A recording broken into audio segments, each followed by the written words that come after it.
Sentences म्हणजे वाक्यांचे भाग। अंश फ्रेजेस म्हणजे काय असतं हे माहिती नसेल तर मी तुम्हाला सांगते। फ्रेजेस म्हणजे ते वाक्य किंवा ते शब्द असतात ज्यांचा स्वतःचा काहीच अर्थ नसतो, ज्यांना आपण असंच बोललो तर त्यांचा काहीच अर्थ निघत नाही, पण ते शब्द जोडल्यावरती वाक्य पूर्ण होतात आणि वाक्यांना अर्थ मिळतो, त्या शब्दांना बोलतात फ्रेजेस। आज मी तुम्हाला सांगणार आहे 20 फ्रेजेस आणि त्यांचा मराठीमध्ये अर्थ। 20 इंग्लिश फ्रेजेस आणि त्यांचा मराठीमध्ये अर्थ। आता या फ्रेजेसला प्रॅक्टिस करणं ही तुमची जबाबदारी, सांगणं माझी जबाबदारी।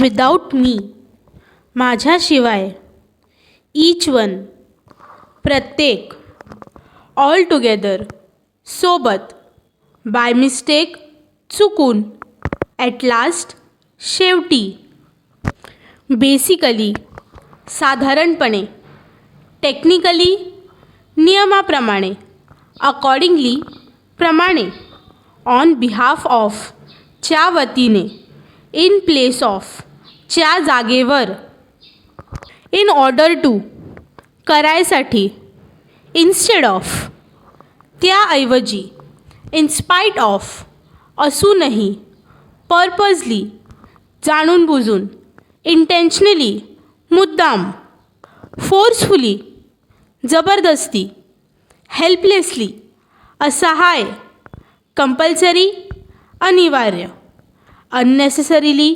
विनाकारण, मीनिंगलेस, अर्थहीन।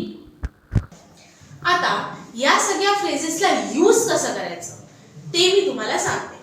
मी तुम्हाला इंग्लिशमध्ये सेंटेन्स बनवून सांगते आणि त्याचा मराठीमध्ये अर्थ काय आहे हे तुम्हाला स्क्रीनवरती दिसेल। Don't practice without me, each one is present today, we went to picnic all together, it was by mistake,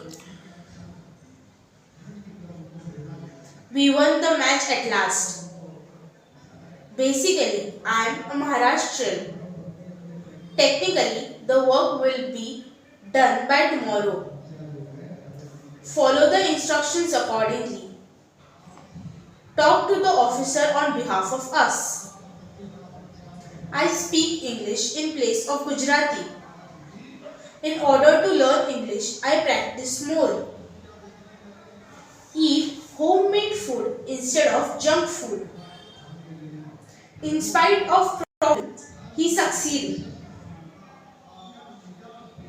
he disturbed the game purposely, I took my decision intentionally,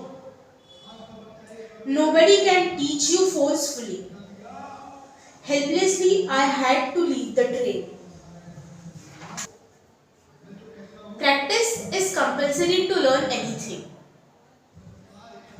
Don't talk unnecessarily. Learning anything without practicing is meaningless.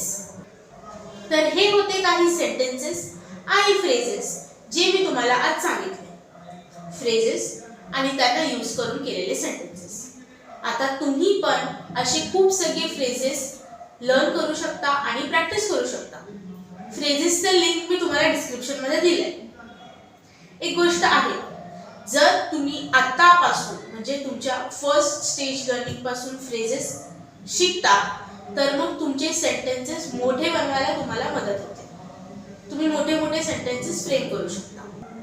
I hope आजची video तुमच्या सगळ्यांच्या कामाची होती। Video आवडली असेल तर चॅनलला subscribe आणि लाईक करायला विसरू नका। कमेंट सेक्शन मध्ये कमेंट करून मला सांगा की तुम्हाला काही डाऊट आहेत का। व्हिडिओ आवडली असेल आणि कामाची वाटली असेल तर तुमच्या मित्रांना किंवा गरजू लोकांना शेअर करा। Thank you so much for watching this video. Keep learning. See you in the next video.